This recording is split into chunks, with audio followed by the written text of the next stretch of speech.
Welcome back to the Health Marketing Collective, where strong leadership meets marketing excellence. I'm your host, Sara Payne, and this is our 2026 prediction episode. Let me say this up front. If you're looking for a 2026 trend episode about new platforms or tools or the next AI shortcut, this isn't that episode. Because the biggest shift coming in 2026 isn't technological, it's relational. And whether health brands are ready or not, the shift is already happening. And I want you to know where this is coming from. These trends aren't pulled from a report or a prediction deck.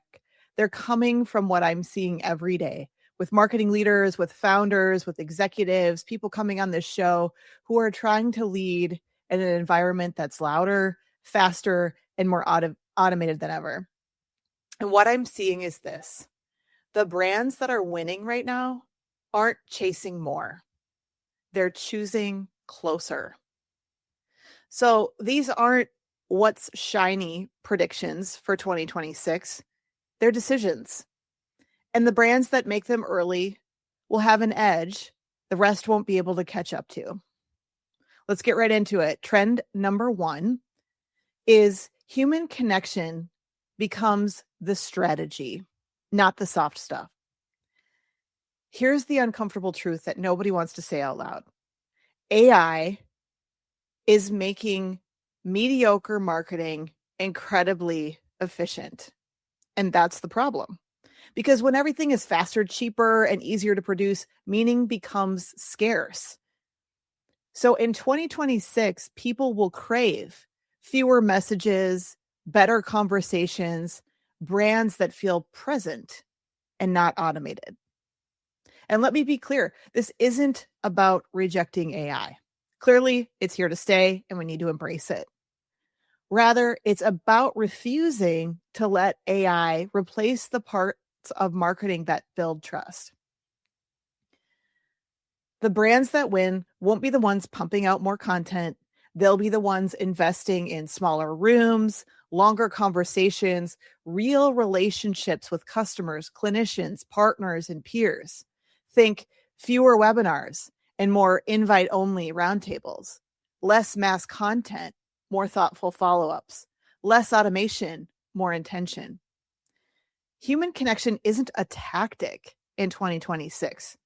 It's the strategic moat. Trend number 2. Earned media will evolve into earned influence. Let me explain what that means. Earned media isn't dying, but the old definition of it is. We all know it. Earned media is facing a lot of disruption. Media outlets are smaller, newsrooms are leaner, and attention is more fragmented than ever. So in 2026, earned media becomes something much bigger. And that something is earned influence. It's not just where you show up, it's who trusts you. It's who returns your call or your email, who invites you into the conversation, who wants to collaborate with you when it matters. Earned influence lives at the intersection of media, community, relationships, and credibility. And yes, traditional earned media still matters, especially because it's shaping what AI surfaces and validates in people's everyday searches as that volume continues to go up. But if your PR strategy still stops at coverage, you don't have influence, you have exposure. Trend number 3 for 2026, metrics will get smaller and more honest. Let me explain what I mean here. This one makes leaders nervous because in the age of earned influence, the numbers don't look flashy. You're no longer reporting thousands of impressions, endless clips, and vanity reach. You're measuring new relationships started, conversations that have deepened, and you're measuring trust built over time. And yes, those numbers are going to be smaller, but they're real. One trusted relationship with the right person will always outperform 1,000 passive impressions. In 2026, the brands that grow will be brave enough to say, we're done hiding behind volume. Trend number 4. Executive social isn't amplification anymore, it's leadership. If your executive social strategy is, let's post what marketing writes and then move on, that's not leadership. That's performative. That's theater. In 2026, executive presence on social media becomes non-negotiable. I've said this a million times, but it needs to get even more meaningful and deeper, not because it's trendy, but because people want access to how leaders think. That means sharing a real point of view, engaging in conversations, not just posting or reposting, showing curiosity, conviction, and humanity. In terms of channels, it's not surprising. Obviously, LinkedIn is critical, but depending on your audience, don't overlook the power of YouTube, TikTok, and Instagram. The channel matters less than the behavior itself because people don't follow brands, they follow people who lead. Trend number 5, the customer is the North Star. And this is really the final warning on this one. It isn't new, but it's more urgent than ever. Audiences are done with brands that center on themselves. If your messaging is still about your solution, your innovation, your roadmap, without grounding it in real customer needs, people are going to push back. It's not just that they won't engage with your content, they're actually going to push back. So in 2026, customer first isn't a positioning statement or a thing that we say, it's table stakes. And you can't fake it because the brands that do will be rejected. My last trend prediction for 2026. Welcome to the age of yes. This one is my favorite.